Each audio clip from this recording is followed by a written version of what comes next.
Pixar's Soul has barely been out for 6 months, and I don't think it's too bold to already suggest that Soul might have cemented itself as one of the best Pixar films yet. And to be honest, this came as a bit of a surprise to me. Obviously it was going to be good. I totally expected Soul to be good because, it's a Pete Docter film. But what I'm trying to say is I didn't expect it to be this good, serving not only as a great film, but also a powerful critique of the many ways our society prevents people from achieving their dreams or just doing what they love.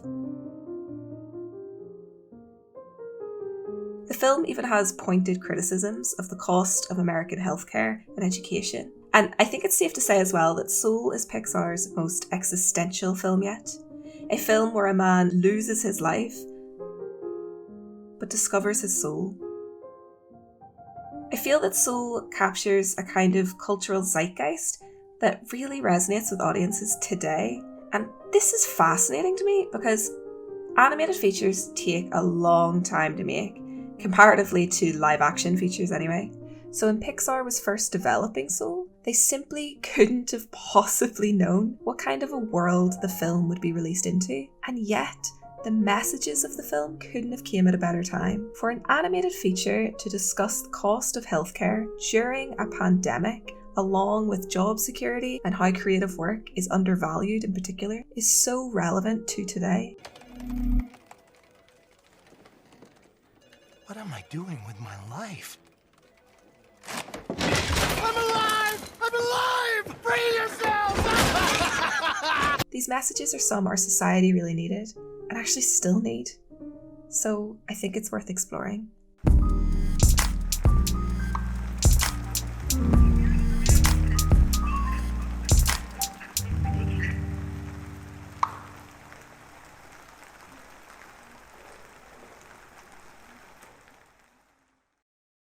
A middle-aged, jazz-loving music teacher, Joe Gardner, voiced by Jamie Foxx, finally gets his big break. He gets to play piano at a swinging New York jazz club with saxophone icon Dorothea Williams. And Joe is ecstatic about the news, leading Joe to walk around a kind of Final Destination style New York City, a New York City that is literally trying to kill him at every turn.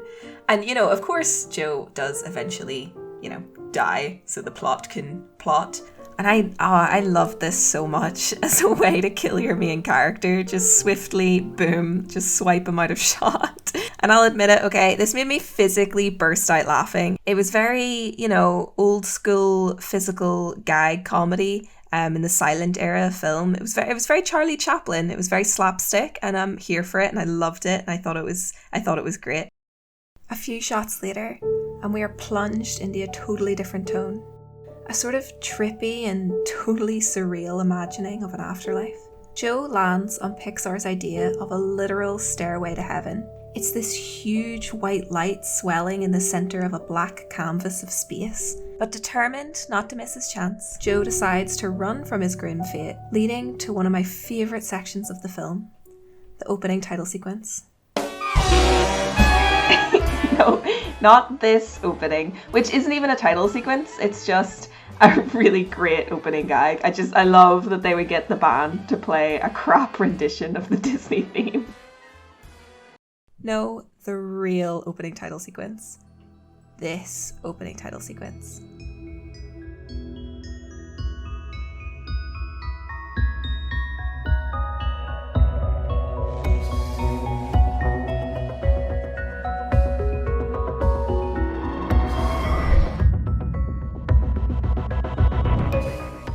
I think this is beautiful, just painfully beautiful. So this section has been affectionately named by Pixar employees as The Fall. And there's this great Twitter thread by story artist Trevor Jimenez, which highlights some of the visual thought processes behind the sequence. And if you, like me, love this opening, I think you should really check it out. The Fall illustrates Joe falling through various beautifully envisioned dimensions of reality, descending through a dark world of glitchy, abstract space. It's totally surreal, symmetrical, mysterious, and almost mathematical.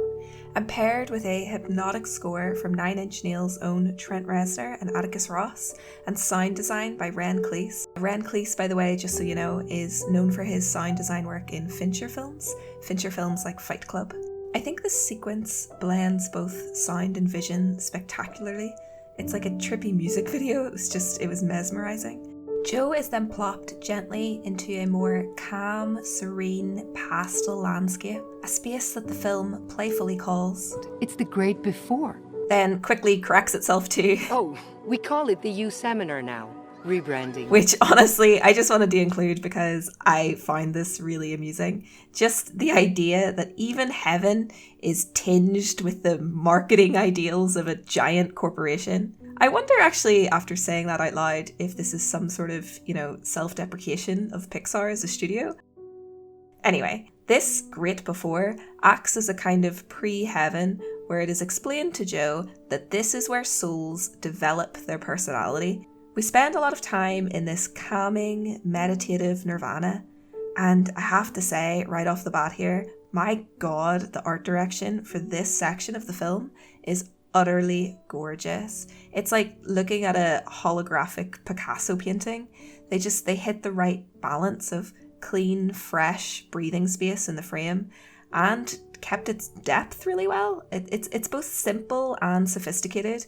It's rich and minimal. And I can't stress this enough. I really, really like the art direction of this world. I really do. I think it's wonderful. And I think it's important to say here and point out that simple done well is incredibly effective. And I think speaking from an animation designer's point of view, it's actually really hard to pull off simple well. Simple can be tricky. A lot of thought goes into keeping the frame readable, understandable, clean and clear, having a concise idea. But Pixar manages to keep the shots, yes, they are simple, but they're also rich with texture and depth and light. There's a popular misconception that simple animation design is somehow easy and therefore inferior. I mean to say that there is a kind of cynical attitude towards newer art styles in animation, including, for example, the 2D styles of shows on Cartoon Network, or the kind of CalArts style that you've probably noticed some online discourse about. And honestly, this couldn't be further from the truth. Sometimes less really is more. And this is big concept stuff Pixar is attempting to illustrate right here. And it would be very tempting and very easy, actually, for the concept artists to run wild with this idea. For a lot of artists, myself included, you want to go as far out as possible and just allow the director to reel you in a little bit. The Earth portal, for instance, I did Inside Out Earth. The whole U Seminar was on the inside surface of the Earth, and then it would flip inside out, and then you'd be on Earth. That was a weird one. Totally wrong, There is a design principle called KISS, Kiss, which stands for Keep It Simple, Stupid, which I first heard from reading master animator Richard Williams' book, The Animator's Survival Kit. And actually, I believe it's also mentioned in Disney's 9 Old Men's book, The Illusion of Life. A common problem faced in our industry is that a designer will use, all the bells and whistles for a piece of work. A background piece shouldn't be distracting. It should be clear and understandable. And the characters should also pop from the background so that they are readable. Inexperienced animators may over-animate their works or maybe over-design the frame. Over-animating, that is that a character may move too much and do too much.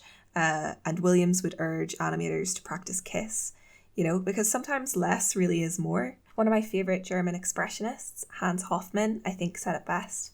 The ability to simplify means to eliminate the unnecessary so that the necessary may speak. I don't want to go too far down the design thinking rabbit hole here because we've more pressing things to be talking about. So I will conclude by saying I don't think it's fair to say that designers are lazy when characters are simple. It's not laziness, it's not a lack of skill. Just because something isn't anatomically correct doesn't mean it's less of a design. More often than not, these designers are communicating messages to the viewer, and these designs are purposeful. These designs are choices. And I feel like in an industry that is increasingly reliant on computer software, digital artists have to remember that the creative process is more than just just mastering the technical elements of the software. You can learn where the buttons are in a software in a weekend, okay? It will take you much longer and it'll be much more beneficial to know the fundamentals of drawing, fluidity, and posing and gestures, which is why Disney will still make their animators go to life drawing classes, because it's so important. Even though the computer is doing the three-dimensionality for them, they almost need to work backwards now and still make that solid, beautiful, appealing fluidity within their gestures that a 2D piece, like a 2D illustration would have. So Joe has found himself in the Great Before, which is operated by these species of illuminated wire structure beings. They're sort of like this group of omniscient angels crossed with like personal shoppers, like an app. They're called Jerry. I'll repeat that. They are called Jerry, all of them. Jerry will take it from here. Thanks, Jerry. Head right on over there to Jerry. Thank you, Jerry. Is everyone here named Jerry? And for me, hearing a conversation between three characters all named Jerry is just, it's just brilliant. And I don't have a favourite Jerry, though if I had to pick, it might be this Jerry. One of these same angel-like beings is called Terry. Now, she's the accountant, and I cannot fault this character. She is utterly hilarious. Rachel House gave an amazing performance. Terry manages to be adorable, nerdy, and foreboding, like all at the same time. There's actually this really suspenseful little motif for Terry that plays anytime she's on screen, which goes like this. And I think that's really clever as a narrative telling device. Anytime I heard that little riff, I got excited searching around the screen looking for Terry. And actually later in the film, there were clever visual tricks to bring Terry into the real world when, you know, she wasn't meant to be spotted. And I thought maybe that the art direction of The Great Before and the realistic renderings of the real world New York would clash a little bit. But hey, I was pleasantly surprised. They integrated really well. I think Pixar did an incredible job of harmonizing the two worlds together, which is great. It worked really well. Someone in the art department or compositing department, perhaps, or maybe both, should give themselves a pat on the back. They were really lovely. So the film has presented us with two major world-building rules thus far. One is that there is an afterlife and also a before life. And two, in the before life, your personality is assigned to you. And I can't imagine that I was the only one watching the film who was, immediately concerned by Pixar's assertion that souls are given personalities or develop their personalities before birth. You'd think that passions, along with traits like aloofness or curiosity, would develop after birth through your experiences, maybe. Something the film even goes on to contradict later by showing Joe as a teenager falling in love with jazz because his dad was into jazz and his dad brought him to a jazz club. Something stirred within him because of his environment, you might say. But hey, I was willing to roll with it for the sake of seeing the plot unfold. And you know what? Maybe that was his spark, but he needed to hear the jazz in order to activate the spark or something. But then, if that is the case, I would start to wonder, so if I'm in the U seminar and I find out that filmmaking is my spark, and I'm really, really excited, and then I go down to Earth, but I arrive in like medieval France and film hasn't been invented yet. What do I do? Okay, anyway. So at this point, Soul has established Joe's want as a character, and screenwriting manuals such as K.M. Weiland's Creating Character Arcs tells us that narratives should have a protagonist that wants something to achieve some specific goal, and the want is what mainly serves to drive the plot and drive the character through the plot. A want is generally understood as an external goal, whereas a character's need can be defined as an internal or sometimes even an unconscious requirement in order for the character to grow. So if you think of Pretty Woman's Edward Lewis's character, okay, he wants to further his career, but what he needs is to follow his heart. But I hear you. You've not watched Pretty Woman because, I don't know, you're like me and you only watch cartoons all day. And let me tell you, I vibe pretty fucking hard with that, not gonna lie. So instead, why don't we use Avatar: The Last Airbender's Katara. So Katara wants to get revenge on the soldier kill her mother, and she believes it will give her closure. About getting closure and justice. I don't think so. I think it's about getting revenge. Fine. Maybe it is. Maybe that's what I need. Maybe that's what he deserves. But throughout the journey, she learns both the value of mercy and the pain in seeking revenge. So, when given the perfect opportunity, she chooses not to kill her mother's murderer, and instead, her need is to put her own morality above her desire for revenge. And finally, she forgives herself for not being able to protect her family. And in doing so, she can finally heal, gaining the closure she previously sought through violence.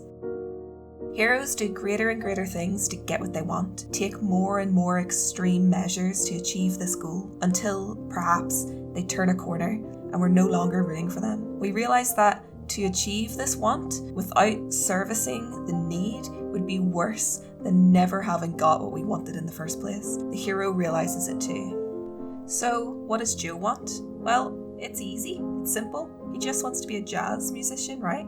But what does Joe need? And this isn't immediately clear to the audience yet. And it won't be clear to the audience until Joe meets a character called 22, played by Tina Fey. Presumably 22 is called 22 as well because she's the 22nd soul ever created, maybe, and has just been hanging around the Use seminar for hundreds of thousands of years. Why?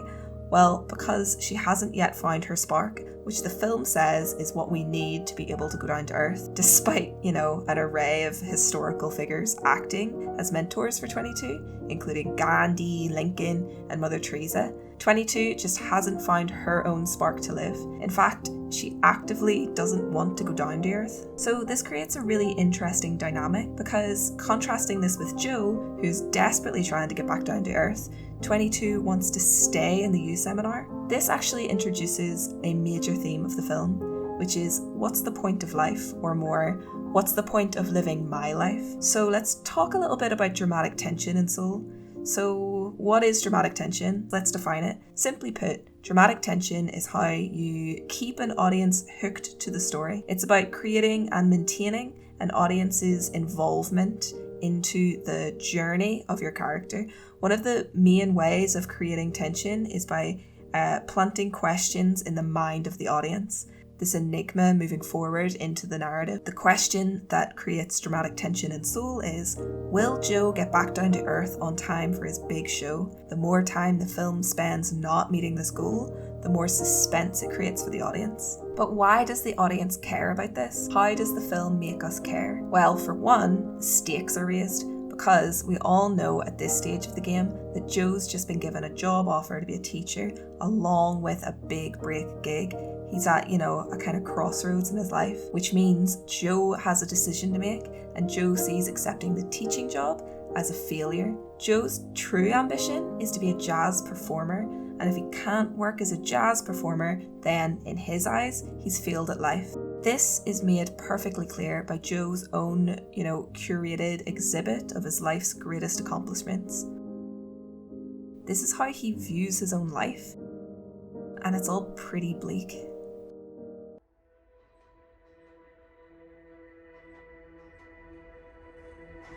My life was meaningless.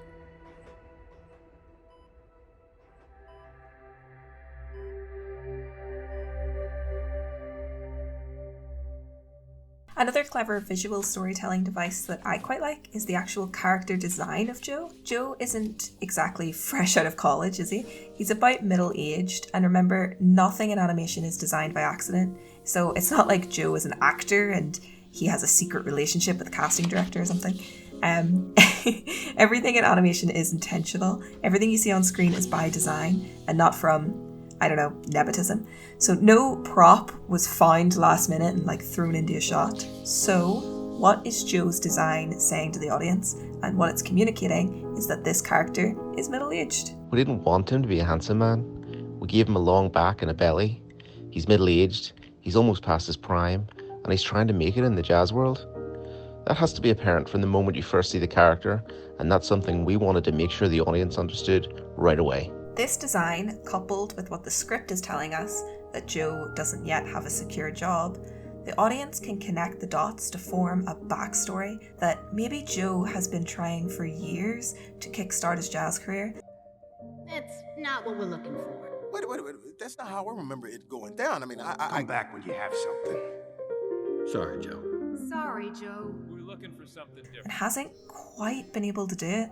Even Joe's name, Joe, says something about him as a character, right? That he's, an average Joe. And this can be contrasted with the array of historical mentors that 22 has been given previously.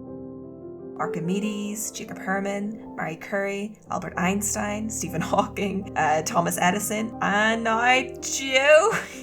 Jesus, Gandhi, me! Remember that? Muhammad Ali, John Lennon, this guy! See what I mean?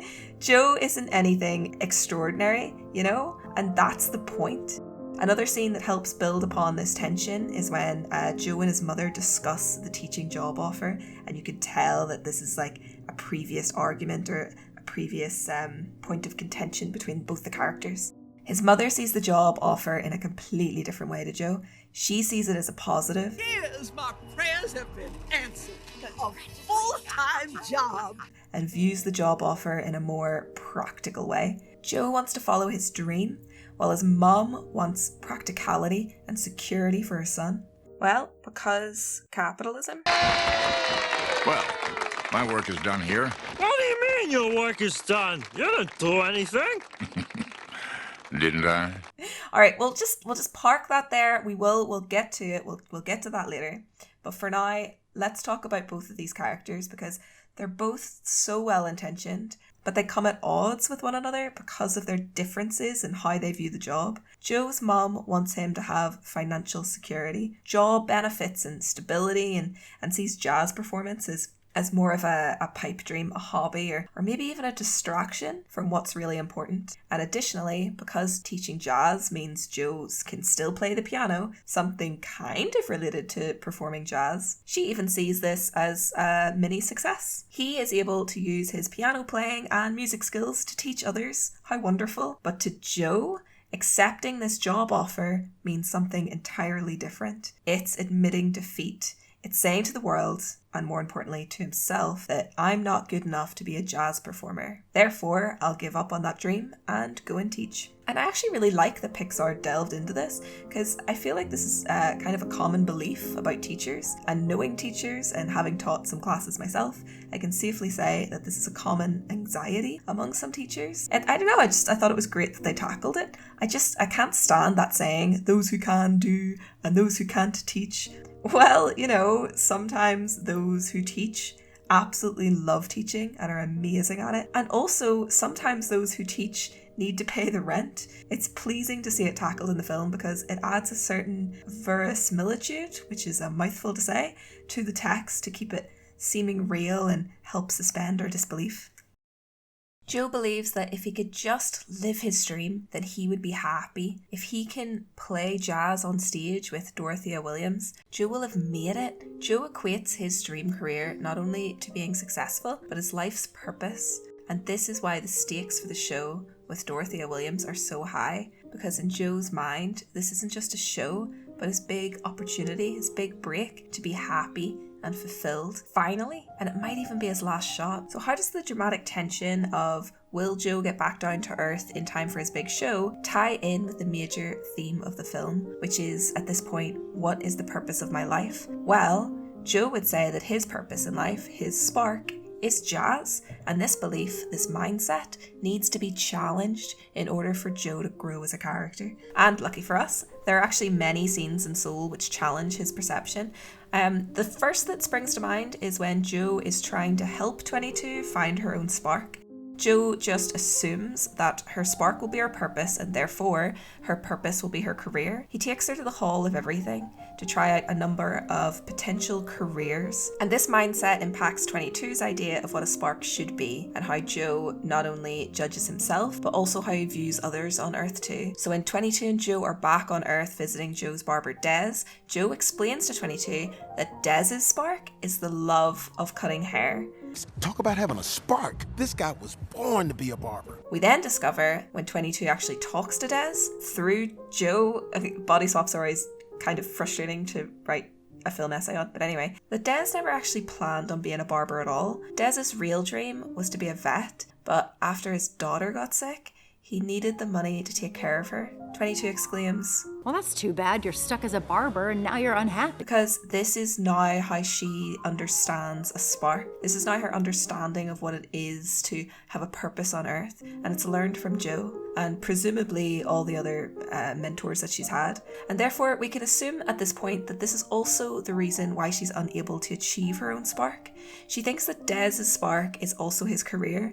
And now that he's stuck in the wrong one, Des must be unhappy. Whoa, slow your roll there, Joe. I'm happy as a clam, my man. Which explains to 22, or Joe, or whatever, that even though it's not what he wanted, he actually loves his job. He gets to meet interesting people, make them happy, make them handsome. Des has found his own joy in the work that he does. And I've actually read some criticism about this scene in the film where critics would argue that the suggestion that the film is making here is settle for whatever job you can and try find some other way to be happy within it. And maybe that's true, but I personally didn't read the message as coldly as just accept your mediocre job. I saw it as life is more than your job. It's about individual fulfillment and redefining it in terms of the things in life that are actually important. Helping your daughter when she's sick because you love her is pretty important and actually incredible. It's also important to point out here that Des didn't just give up his dream of being a vet to settle in some other job, for no reason at all. There were obviously socio-economic forces at work outside of his control that meant his choices were limited. Because capitalism. Are we going to get into it now? Alright, yeah, sure. Let's get into it now. The global network of capital essentially functions to separate the worker from the means of production. What Des and Joe's mum represent to the audience is the dichotomy between what people want to do and what they can afford to do. You can't eat dreams for breakfast, Joey. Then I don't want to eat. In a perfect world, Joe wouldn't have to teach during the day and play gigs in the evening. He would just be able to do what he loves, playing jazz. His mother is persistent in urging him to take the more financially stable teaching job, and we learn later in the film why. Because Joe's father was a full-time jazz musician. Therefore, Joe's mom knows all too well the harsh reality of what this path will mean for her son. Does this gig have a pension? Health insurance? No? Then it's the same as the other ones. She argues that she was the one who put most of the food on the table by working hard and running a tailor's so that Joe's dad could live his dream. But who will do that for Joe? Joe is so obsessed with the idea of achieving his dreams that he is willing to set aside financial stability. And it's here where an essential flaw with capitalism is exposed. In her book, Do What You Love and Other Lies About Success and Happiness, author Maya Takemitsu writes, "Virtue and capital have always been twins in the capitalist industrialized West. Our ideas of what the virtues of pursuing success in capitalism have changed dramatically over time. In the past, we believed that work undertaken with an ethos of industriousness promised financial stability and basic comfort and security for our families. Now, our working life is conflated with the pursuit of pleasure." Takemitsu's thesis is that our society's cultural ideal of do what you love as a career or a job is actually, in practice, exploitative. And it is. She's totally right. Think about it. How can society as we know it today even function if everybody's job was just what they loved? My perfect job would be to watch children's cartoons all day, and not many people would pay me to do that. So I chose to do the next best thing. Now I help make cartoons, and I am very lucky that I get to do that. But very few jobs are lovable, right? And therefore, most work is very much unglamorous. Some would argue that capitalism conditions us to believe that we must have one sole purpose, one reason to live, one way to live, one cog in a wider machine. The idea is ingrained into us that by engaging in work aligned with that almighty singular purpose and making money from that work, We will therefore feel happy and fulfilled and also get money for doing those things. Both Joe and Des come from a working class family, and that means that they will both struggle to have the monetary backing and support to pursue such careers, especially a career as financially unstable as music. And I think this is just a wonderful note for the film to touch on, which I suspect has probably been pushed by the fact that this is Pixar's first black director and writer, Cant McCormick. So Des wanted to be a veterinarian, but he couldn't afford the hefty tuition fees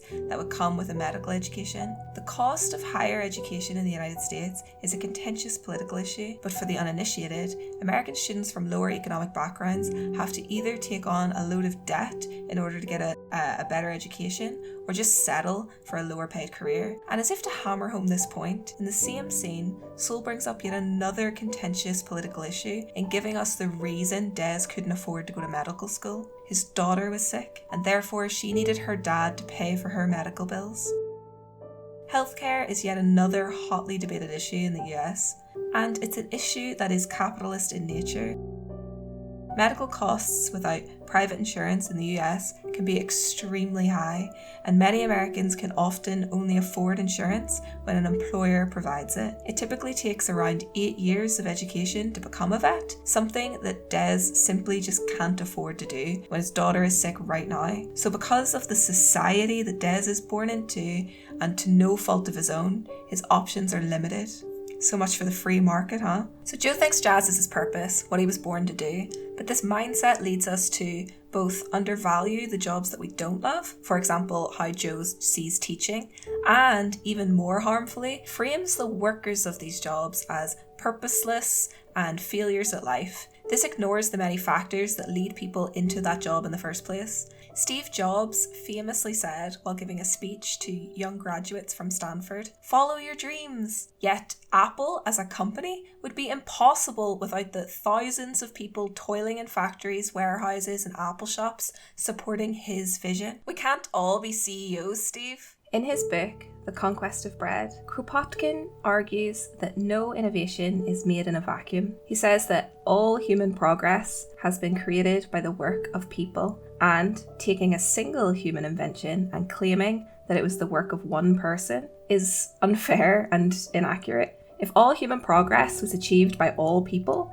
then all people should share and enjoy its benefits. In modern times, today, this feels like it should make sense for a person to become rich off their own invention because, they invented it. But think of it this way. In the beginning, people only inherited, a cave or some stone tools. Now we inherit all of humans' history, development, and innovation. Inventions today are reliant on all the past resources prior to their existence. Therefore, no one person can claim sole ownership of their own invention. Every new invention is a synthesis, the resultant of innumerable inventions which have preceded it in the vast field of mechanics and industry. And also, think about all the menial but essential jobs that a society needs in order to function properly. In fact, think about the last year. Think about 2020 and how essential all the cashiers at your local grocery store were to you. Everyone working in Tesco's or, Walmart to any Americans watching. Think of your fast food delivery drivers, lorry drivers, bus drivers, people stocking shelves. The last year has vividly highlighted how much society depends upon these essential workers. These people are essential and yet undervalued, underpaid, and often overlooked. The utter hellscape that was 2020. So the year 2020, huh? Listen, I think it's really, really important for us to touch on the utter hellscape that was the year that Soul was released into, because when analysing a film, it's important that we not only examine the mise-en-scène, but also the political and socio-economic climate of the world that said film was released into. These environmental factors influence how audiences consume and react to the film. The fact that this was a film released straight to a streaming service, Disney Plus, for example, will affect how the audience will experience and consume the text. During 2020, we all experienced a kind of global trauma, and sadly, the impact of which will probably not be fully realised for a while. Well, not until some clever person writes a paper or a book on it. But I'm not that person. I'm just a cat on the internet. So allow me to swerve wildly out of my lane here and talk a little bit about the state of the global economy and politics during 2020, told through my own perspective. Days melted into weeks, weeks faded into months. Many of us, and still are, trapped inside our homes. Some of us were told we were too essential not to go to work. So they went to work. And they risked their lives and their families' lives, and teachers, cashiers, poor, overworked and underpaid nurses and hospital staff were at the front lines of this pandemic. Schools eventually closed, which meant children couldn't go to school or do their exams, go to their proms or end-of-year dances or final year events.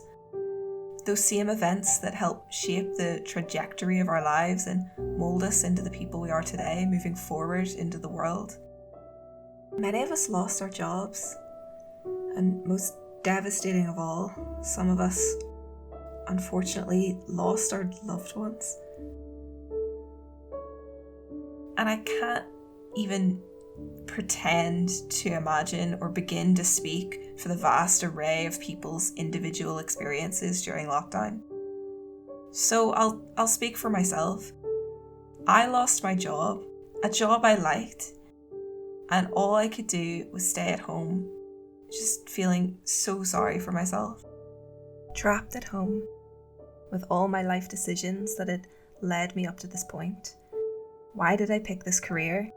Is this what I really want? Am I really happy doing this? I wasn't just trapped in my home, I was trapped in my own head, submerged in my own thoughts. Not good enough.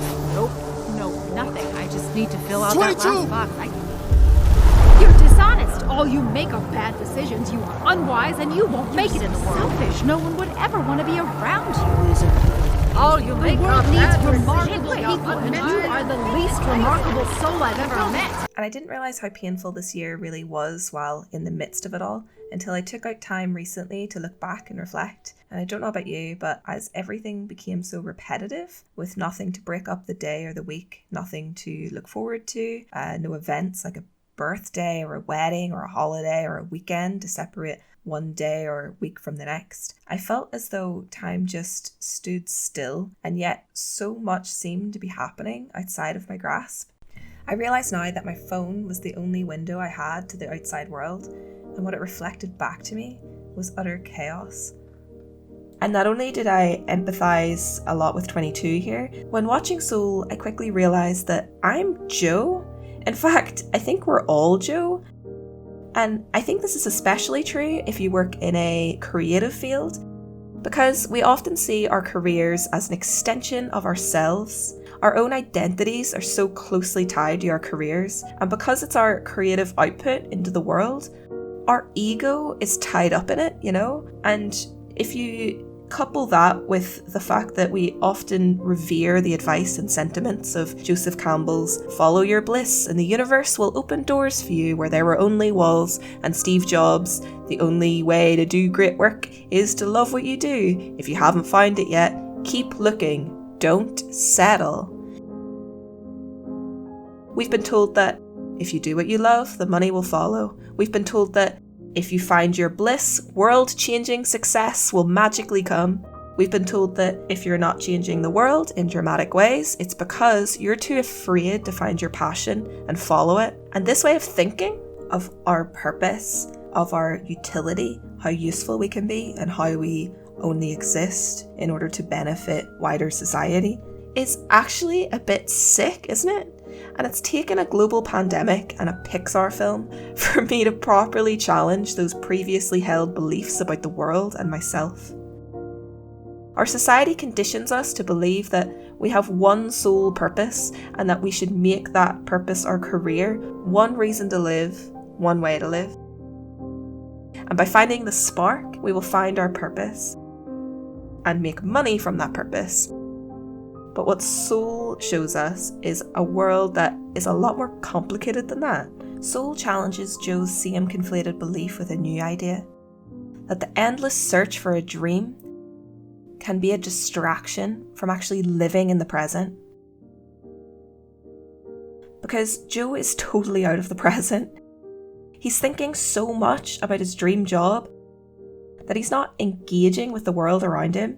This isn't to say that Joe should give up on jazz, but that his obsession with his dream has made him lose sight on what makes life worth living in the first place. Life is happening all around him, and he's not experiencing it because he's so focused on a dream instead. We could even go as far as to argue that this obsession with jazz has led him to have a sort of lack of awareness of everything around him, and actually results in his death. He's so delighted by the news that he got the gig that he literally doesn't look where he's going, narrowly escaping death at every turn, avoiding getting hit by several cars and a motorcycle, and then finally dying. Joe's blindness to the present and not being able to live in the moment is his major character flaw.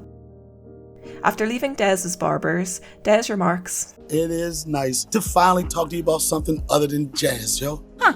How come we never talked about your life before? You never asked. But I'm glad you did this time. Looking good, brother.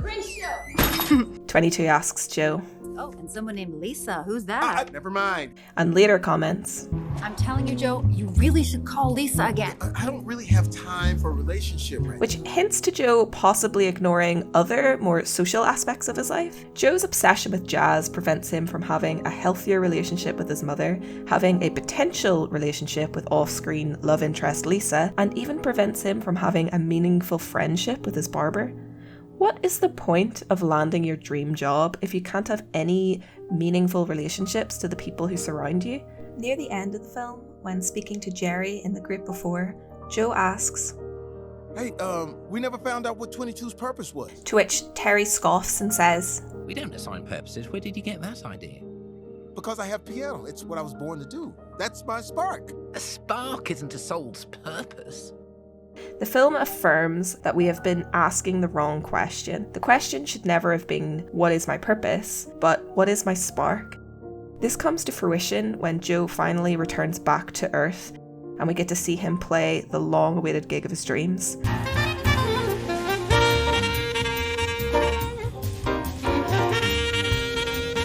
The night goes well, his mum even approves and tells him that she's proud of him. I'm so proud of you, Joey. This is everything Joe's ever wanted. Joe gets his want. Soon realizes he doesn't feel any different. It's just, I've been waiting on this day for my entire life. I thought I'd feel different. And this for me is when Soul's core message really clicked into place beautifully. We all spend a lot of time thinking about our purpose in life. But usually the thing that we are searching for is right in front of us. Reaching for a specific goal or a dream won't make us happy, not in the way we think it will. And this is a small point, but I really liked it. Joe is humbled in other, smaller ways too. After his big gig, he still takes the subway back to his apartment, despite commenting earlier in the film to 22 that this is all going to change once he's made it. In the group before, we see Souls in the zone. It's said that this is where Joe goes when he's playing piano. On top of being told this, by the way, the art direction hints at this too by creating this gorgeous swell of purple colour and light, which just matches the aesthetic of this part of the film. The film warns us that we have to be very careful not to let our passions turn into obsession.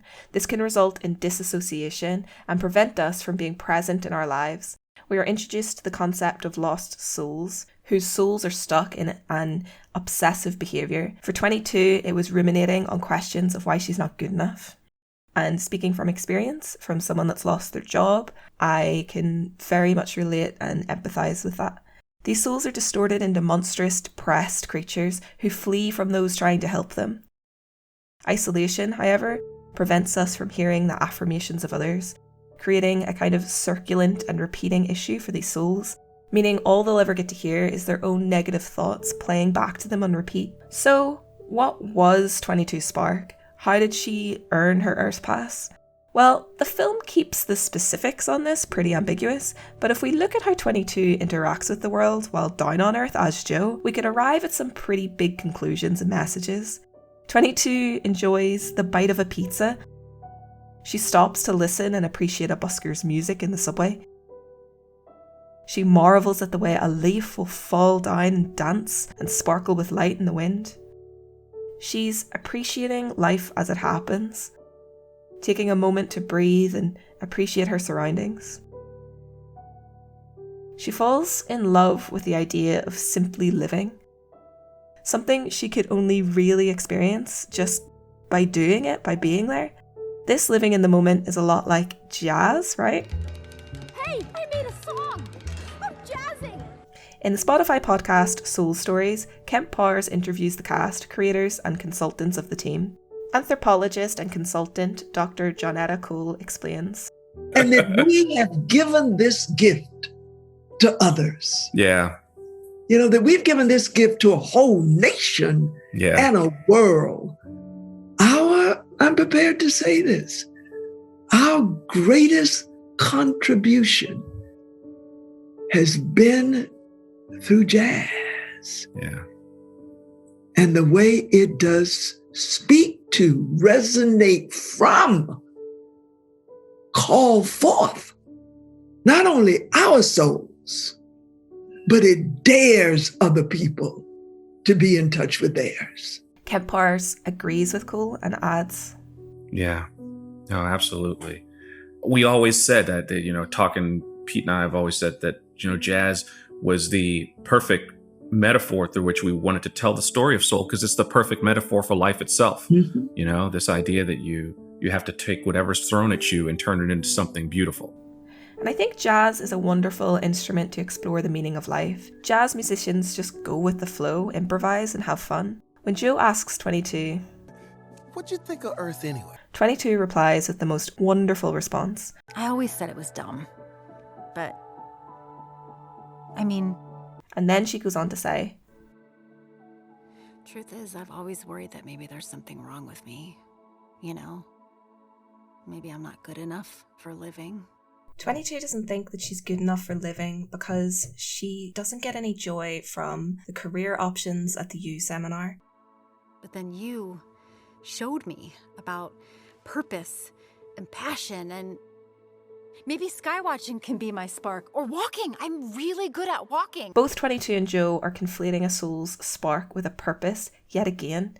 Joe responds to this by dismissing 22's excitement and joy. Those really aren't purposes, 22. That's just regular old living. Regular old living. When Joe is running around that dark mist representing 22's breakdown as a lost soul, God, this film is trippy, but anyway, he hears some of the things that previous mentors have said to her, including himself. I just need to fill out 22. that last box.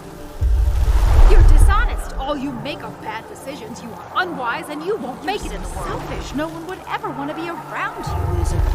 All you make are bad remarkable people, and you are the least remarkable soul I've ever met. Find your spark.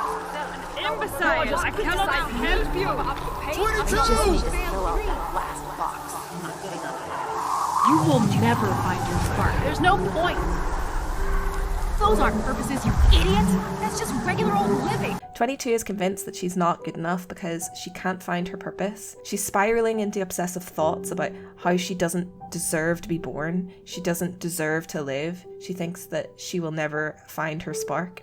When Joe finally does get his dream job of playing piano, life is exactly the same as it was before he had that job. It took Joe appreciating the items that 22 kept in Joe's back pocket suit for him to finally realise that a spark isn't about having a single purpose. It is about enjoying regular old living. Joe gives 22 her Earth Pass and accepts the fact that this means he will have to die. But he's okay with that because he's realised that despite focusing on achieving his dream, he was living all along. However, this is a Pixar movie, so Joe is rewarded for the fact that he is willing to accept this lesson with another shot at life. We never actually find out who 22 becomes in the end, but what we do know is that the ultimate meaning of soul is that you shouldn't have to wait for your life to begin living your life. Joe says that he isn't yet sure what he will do with his life, but what he does know, that he will live every minute of it.